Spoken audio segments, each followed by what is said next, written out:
Welcome back to The Rank. I'm John, and there's a certain kind of validation that you don't realize you care about until you don't get it. And then suddenly, it's the only thing you can think about.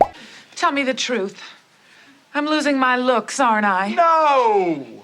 Oh, you're just saying that because you know that's what I want to hear. Now tell me the truth. Am I losing my looks?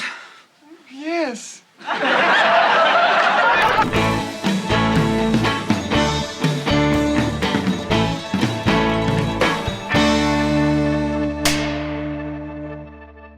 All right, so we're on to the final episode of season 3, and this is a wild one. It starts off simply enough. Al comes home, nobody else is there. He thanks the heavens. He gets some alone time. You know what? As much as I knock Al, I can appreciate that too. But it's short-lived as Peg comes home soon after. And she doesn't just come home. She comes home pretty randy. She wants sex and she wants it now. She ends up repeating this phrase throughout the episode. Sit up, shut up, and brace yourself. This is her phrase to let Al know that he's gonna give it up, despite his protesting. He calls out to the kids to save him, but they're not there, and Peg just responds, "No one can help you, Al. Take me on a 30-second trip to the moon." This show's nuts. But Al's prayers are answered as the kids walk in shortly after, and seeing Peg on top of Al makes Bud assume that it must be Mom's birthday. And then Al begs them to never leave him home alone with their mother ever again. But the point of this part is to give us the B story.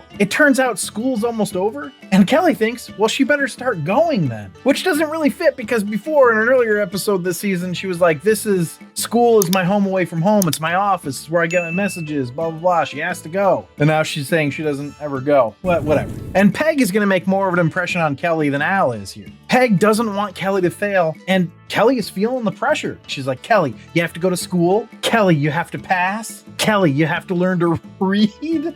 That's a lot of pressure. I get it, Cal. But Peg tries to reassure her by saying that she knows she can pass because she's a smart girl. Of course, as soon as she gets the sentence out, she has to turn away from her so that she can laugh. I mean, that's just good parenting right there. But Kelly's motivated. She says she doesn't want to be the girl that's sitting next to her younger brother in Sin's class, which is science. So the only way to get her to pass is to get Bud to tutor her, and he agrees to do so. So they head upstairs to start studying. And as soon as they're gone, Peg is trying to jump Al's bones again. She drags him by his tie to the basement door because Al's like, well, they're right there, you know, we can't do it here. And then Al, seemingly finally resigning to his fate, says, after you, dear. But he's still got a couple tricks up his sleeve as he slams the basement door on her after she walks in and then locks it. I just have to say, I wish my wife would chase me around for sex sometimes, you know? Al's nuts. So we cut to later that day and Peg's out of the basement and she has Al bent over the couch and she's trying to force him into it. Now, this is all very goofy, right? Bud and Kelly come downstairs and Bud has Kelly show off what she's learned so far. So according to Kelly, Thomas Jefferson's wife was black, which is really not as far from reality as the other facts she spews after this. She also says that he was a dry cleaner and a songwriter, and he wrote a song on the back of the Declaration of Independence. So naturally, we're gonna get another TV show theme song. This time it's the Jeffersons. Well, I'm moving on up to the east side, to a deluxe apartment in the sky high. We're moving on up. Moving on up. Kelly's feeling confident, and Al is speechless. But the kids were actually on their way out as they started this conversation, and once they leave, Peg goes right back to it. But Al's saved again. This time by Marcy, who is accompanied by a mob of angry women. She bursts into their house and tells Peggy that something disgusting is happening in their neighborhood. And of course, Al's response is to say, see, Peg, now everybody knows. But Marcy's like, I was getting ready for my 3-hour love fest because, you know, that's all the time that her and Steve have on a weeknight. When she got peeped, Al, of course, can't help himself and asks if they found the guy passed out in the bushes, still twitching from fear. But Marcy isn't the only one this guy has peeped. All the other women there have been peeped as well. And one lady even says, he peeped me last night. And Peg is like, he peeped you? Didn't even need Al for the insult on that one. And the woman's like, yeah, it was horrible. Now, I said we didn't need Al for the insult, but he brought one anyway. He says, how was it for you? But the most attractive of the women that are there says she was peeped too. And that's when Al shows concern. The beast, Then, though, he asks, could you show us what he saw? But anyway, the women are pissed. They talk about lynching the guy, but before they hang him, Marcy says she wants to slowly pull out his toenails with a rusty tweezer. I mean, it's pretty dark. So this is our A story. Well, kind of. Because the real A story is that Peg is going to feel unattractive because she's the only woman in the neighborhood that the guy hasn't peeped. So when the women leave, she's like, oh, Al, nobody wants to peep me. So now Peggy is trying to get peeped. She's walking back and forth in front of her bedroom window in a nightie, but when no peep comes, she really starts to spiral, asking Al, I'm losing my looks, aren't I? Now, I really expected Al to say something mean here, but he actually says no. But then she pushes him. She's like, you're just saying that because you have to. Be honest. And I feel like that was a mistake, Peg, because of course Al then acknowledges that she is losing her looks. But then eventually he's like, I don't know what you're worried about. You've got it all. However, that's counteracted soon, because when she presses him on it, like, well, what's everything? He can't think of anything. He just goes, I don't know, Peg, I just said it because I'm tired. Now, at this point, Peg is determined. No one is going to sleep until she gets peeped. Amazingly, we still have some more stuff to do in this same night with Kelly and Bud, because they're back again. How's the studying going? Well, Bud has Kelly recite the theory of relativity. Mom and Dad are my relatives, therefore I am. But it's at this point, though, that Al's had enough. He tells Bud that he actually needs to tutor Kelly or else. Bud reluctantly agrees, but he's disappointed and he even asks, why did you even have me? And then Al looks at Peg and says, why did we have him? They're gonna grow up to be really well-adjusted adults, I think. But Peg is having a really hard time. She's like, nobody wants to look at me. Nobody loves me. And then she starts ugly crying. And Al knows what he has to do. He says, just seeing you over at that window really turns me on. I have to say, Ed O'Neill does kind of a good job here, right? Because he's supposed to play somebody who doesn't want to sleep with his wife, but is going to try to make it seem like he does want to. And he pulls it off because you're like, I can see her buying it, but at the same time, you're watching it going, he clearly doesn't want to do this. The episode progresses and Al is having sex with his wife, which he hates for some reason, to the point where he counts to 30 out loud, which is apparently his stopping point. And everyone in the neighborhood has been peeped twice, but Peg is still peepless. But we've still got more with this B story with Bud and Kelly. It turns out Kelly is capable of learning. She's gonna say some smart stuff and then Al's amazed. Turns out, though, as Bud explains it, certain other things had to be sacrificed. Because when you put a gallon of knowledge into a shot glass brain, you're just gonna lose some stuff. And we learn what types of things that they had to sacrifice from her memory. When the doorbell rings and she's like, what's that?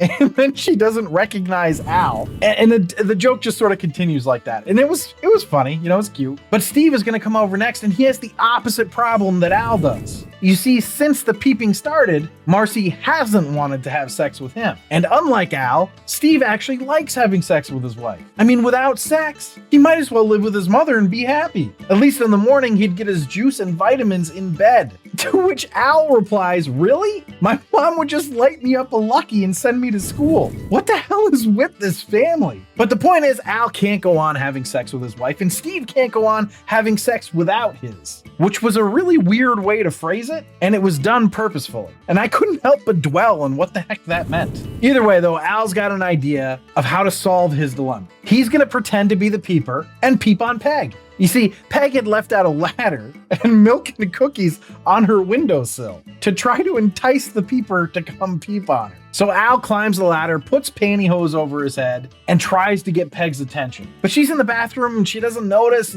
and he's ready to give up. But the neighborhood women spot him, and the commotion alerts Peg, who sees him on the ladder, doesn't realize it's Al, and is just like, it's about time, and then pushes the ladder over. And then we just sort of hear what's going on. We hear the women talking about getting the gas, and then we hear a chainsaw start. So things probably aren't going well for Al. And then sure enough, we see him all bandaged up in the next scene. Now, I'm not sure how much time has passed, but it's enough time for Peg to have had great news, while Al was in intensive care. Now, she does tell him she thought it was really sweet what he did for her. But the good news is that the real peeper ended up peeping on her while Al was in the hospital. Isn't that great? She asks.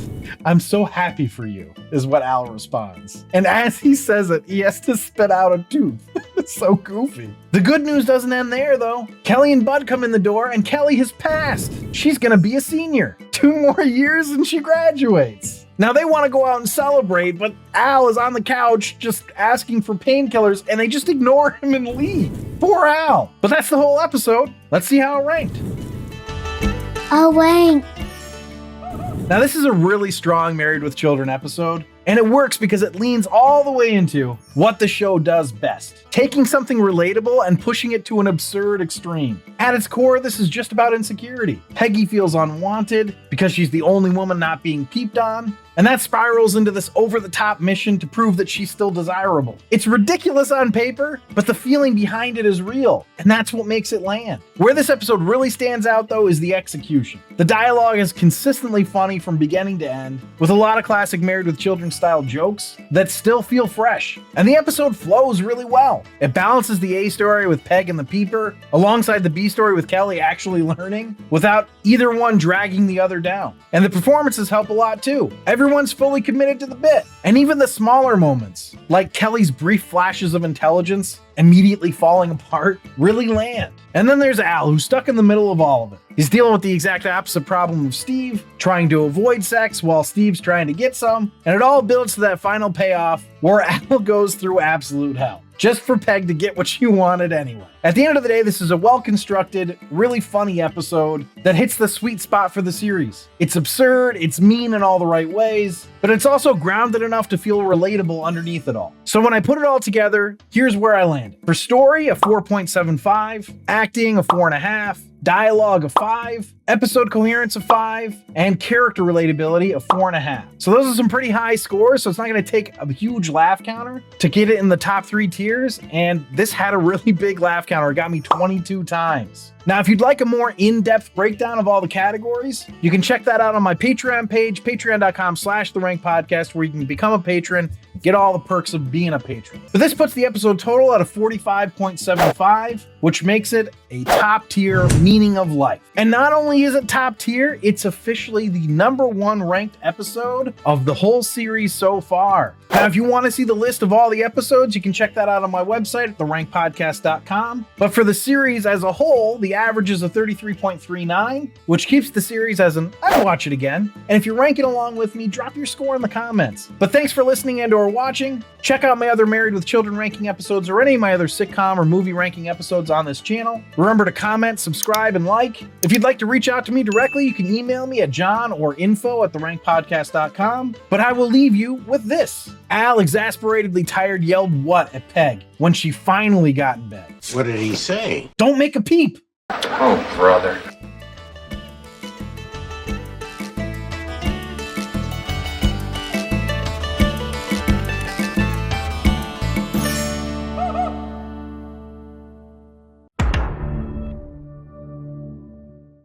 I mean, Kelly, you have to go to school? Oh, yeah. Cut! I mean, she says, Kelly, okay. That's okay. Take your time.